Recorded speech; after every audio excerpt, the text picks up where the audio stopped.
thing that they just put their hands on. Exactly. And so, then he looked bad in front of the jury. So it was fun. There were a lot of fun things you could do during a trial. Now, one of your mottos for the Hogan Law firm is "We mean business." Tell us about that. It was something that I came up with when we opened the law firm, and it just because it has two different connotations, and we got a service mark, a trademark for it, and in fact I've licensed it to a few other firms out in California, and I get paid a little royalty for it. Really? So yeah. Also, does your law firm actually handle licensings and things like that? Yeah, we do. But we mean business could mean, we're aggressive, or it could mean we're a business law firm. We exactly take care of business. So we handle some licensing, we handle some trademarking. We don't do patent work. That's a little more specialized than what we can do here, because there's just not enough of it for us to become patent lawyers. You have to have a specific field of knowledge. And almost all patent lawyers, that's all they do is practice patent law. But so We Mean Business has been with us for the 30 years that we've been here. Now, what other is there business litigation that you guys specialize in?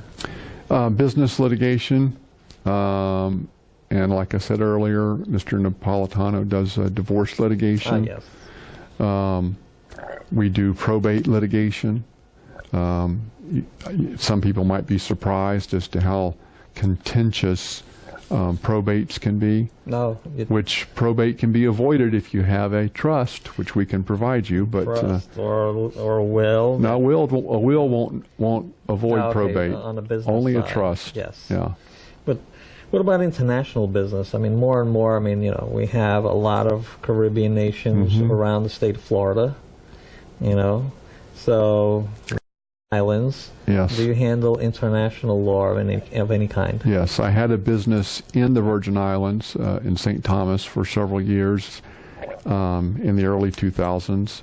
And prior to that, in the 90s, I was representing Innovative Technology, which was a local manufacturer here, owned by Dennis and Pam Wolfong, who became very, very good friends of mine and still are. And they wanted to expand internationally, and we researched how to start, where to start, and actually I'd seen a show on PBS about the economic growth in Thailand, which was exponential.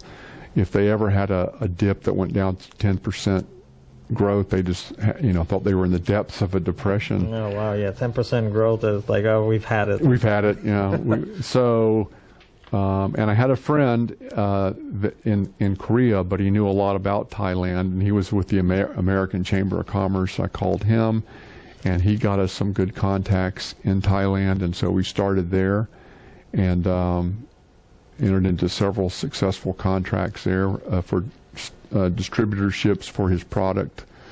So you handle those kind of things. So as for business overseas contracts, right. So is there a common international law when it comes to this stuff, or is it country to country? It's country to country, and you have to learn the customs and the do's and the don'ts of how to do business in those countries. And a lot of what I found is a lot of, especially the Asian countries, move at a much, let's say, more genteel pace than we do. You may have when you go to the meeting, then initially you have to share coffee or tea and have casual conversation for an hour. And then you may have a business discussions for an hour or two, and then they want to take you to lunch to a nice restaurant, which by the time you get in the cars and go and get back, there's another 2 hours gone. And then you may have another hour and a half, 2 hours in the afternoon of business, and then they want to take you to dinner. And so it takes a long time to accomplish anything. And then they want, when you're through discussing the business opportunity for them, the contract, they want to think about it, and sometimes they want you to come back. And of course, it's a long trip and it's an expensive trip, but the reward, if you get it, is big. But the process of wearing you down. The process of getting it done is very difficult. I talked to Jeb Bush one time before he was in politics, and he was representing an irrigation company in Thailand, an irrigation company that product was manufactured here, and he was trying to help sell it in Thailand. And he shared the same experience, that it just took several years to get them to make a decision. Now, is it that, what do you think the hang-up is? Is it just the culture of, well, we'll get it done whenever, or is it that, they don't have a system to get it done? It's the culture, mainly. It's the culture of, we don't want to be rushed into anything.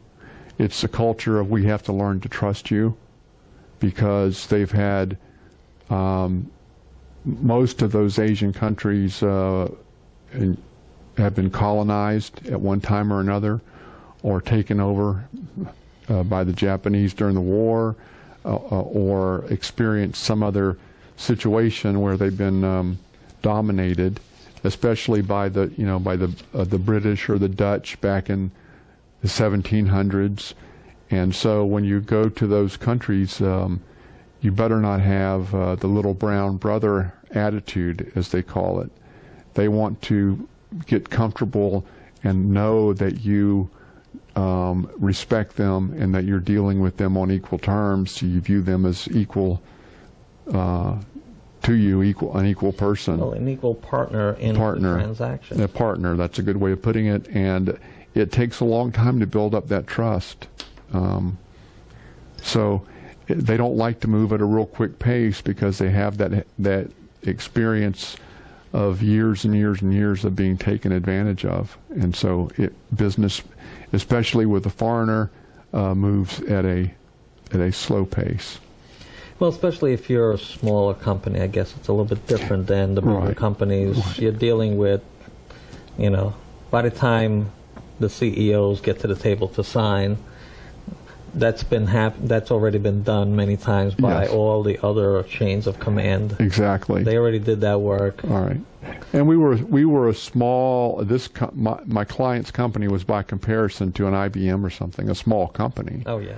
So you are going in and having to establish your reputation, establish the reliability of the product, making them feel comfortable that they can put their name on the product, and it won't disgrace them. So it's a lot of work. Well, international businesses can be very rewarding, but can be very time-consuming. Very time-consuming. You're dealing with language, you're dealing with culture, you're dealing with many miles, you're dealing with shipping transactions, and unless you have eyes on the ground, it's very difficult. Very difficult. That's why most companies that have enough product, they usually have a liaison in country to oversee the packaging, the shipment, make sure that freight is what they ordered. Exactly. And not the rejects. Well, there's all of that, and then there's sometimes there's not the law enforcement that we have here that sometimes we take for granted. We talked a minute ago about protecting citizens from the government, but we also rely on the government to make sure that shipments aren't tampered with and that sort of thing. And in some foreign countries, those things don't happen unless you pay a bribe.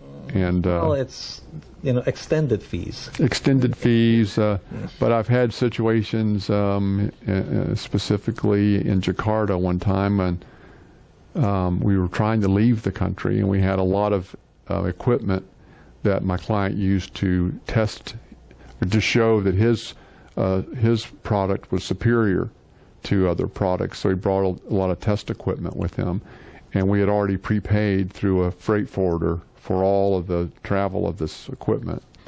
And we got to the gate at the airport in Jakarta, and they wanted an additional $300. And my client said, "I'm not paying that." And I said, "Hey, calm down. We're not in America." Pay it. I went to the guy and I said, "How about, instead of 300, how about 150?" And he said, "Okay, well, I might take one." I said, "This is really just for you, right?" And he said, "Yes, it's for me." So I said, "Okay, well, then let's negotiate something that we can agree on." And so we got him down to 150, and I told my client, I said, "My advice is pay it and let's get out of here, because this guy can make our lives miserable."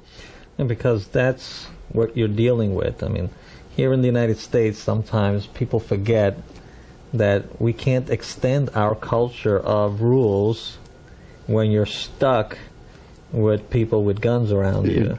Exactly. They said $300.